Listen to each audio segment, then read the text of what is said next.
सुंदरपुर नाम के एक छोटे से गांव में एक बुजुर्ग कुम्हार रहते थे जिनका नाम था हरी काका। उनके हाथ मानो मिट्टी से बातें करते थे। जब उनके हाथ गीले मिट्टी को छूते तो मिट्टी खुद ब खुद खूबसूरत दियों, मटकों और खिलौनों का आकार ले लेती थी।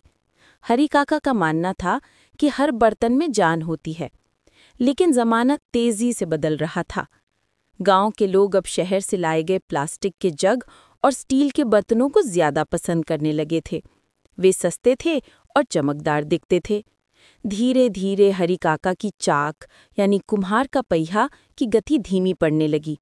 उनके बनाए दियों की जगह बिजली की झालरों ने ले ली और उनके मटकों की जगह फ्रिज और प्लास्टिक की बोतलों ने। हरी काका का एक बेटा था, मोहन।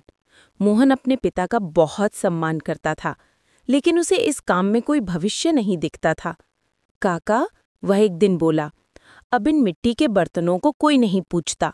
आप ये काम बंद क्यों नहीं कर देते? मैं शहर जाकर कोई नौकरी कर लूंगा।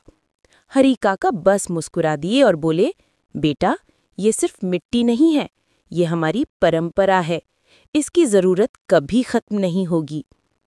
उस साल गांव में भयंकर सूखा पड़ा। नदी नाले सूख गए। दूर के कुएं में थोड़ा पानी बचा था, लेकिन तपती धूप में घर लाते लाते वह पानी भी गर्म हो जाता था। लोगों के घरों में प्लास्टिक की बोतलें और स्टील के जग धूप में तपकर पानी को और गर्म कर देते थे।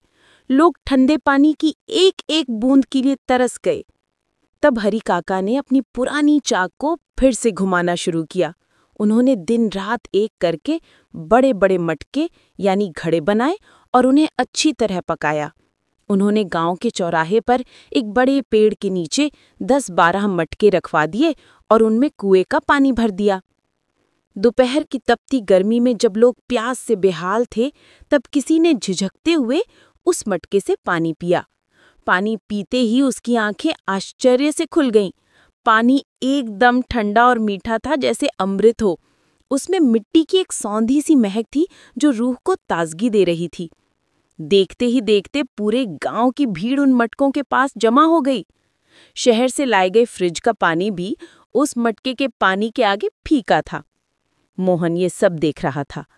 उसे आज पहली बार अपने पिता की कला का असली मूल्य समझ आया। उसे समझ आया कि उसके पिता सिर्फ बर्तन नहीं बनाते, बल्कि वे लोगों को राहत और सुकून देते हैं। उस दिन के बाद गांव के हर घर में फिर से हरी काका के बनाए मटके दिखने लगे।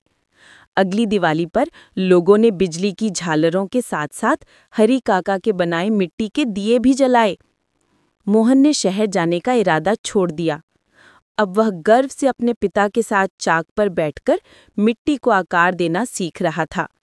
हरी काका की चाक फिर से तेजी से घूमने लगी थी और उस मिट्टी की महक पूरे सुंदरपुर में फैल रही थी।